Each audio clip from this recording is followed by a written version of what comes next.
দুর্ঘটনার পর স্বামী স্ত্রী দুজনেই একই সাথে জ্ঞান ফিরে পেয়ে দেখে তারা নিজেদেরই নাম পরিচয়ের অন্য দুইজন মানুষের দেহে চলে এসেছে। কিন্তু এবার স্ত্রী আর আগের মতো স্বামীর সাথে সম্পর্ক চালিয়ে যেতে চায় না, বরং সে দৃঢ়ভাবে আলাদা একটি পথ বেছে নিতে চায়। ঠিক তখনই এক রহস্যময় সিস্টেম তাকে জানিয়ে দেয় যে তাকে স্বামীর সাথে একসাথে থেকে একটি কষ্ট ভরা প্রেমের মিশন সম্পন্ন করতেই হবে। তবেই তারা বাস্তব জগতে ফিরে যেতে পারবে, না হলে ভয়ঙ্কর শাস্তির মুখে পড়তে হবে।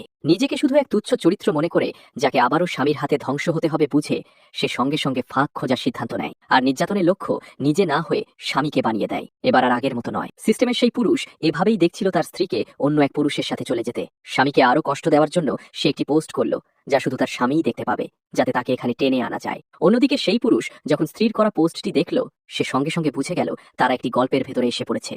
আর তার এই গল্পে আসার কাজ হলো গো ইউ এর বিয়ের শোভাযাত্রা পৌঁছে দেওয়া। এটা কিভাবে হতে পারে? এটা তো আমার হওয়া উচিত। তাই সে এক মুহূর্ত দেরি না করে দৌড়ে গেল। আর ঠিক তখনই বন্ধুরা, এমন গল্প আরো দেখতে লাইক দাও আর সাবস্ক্রাইব করতে ভুলবে না।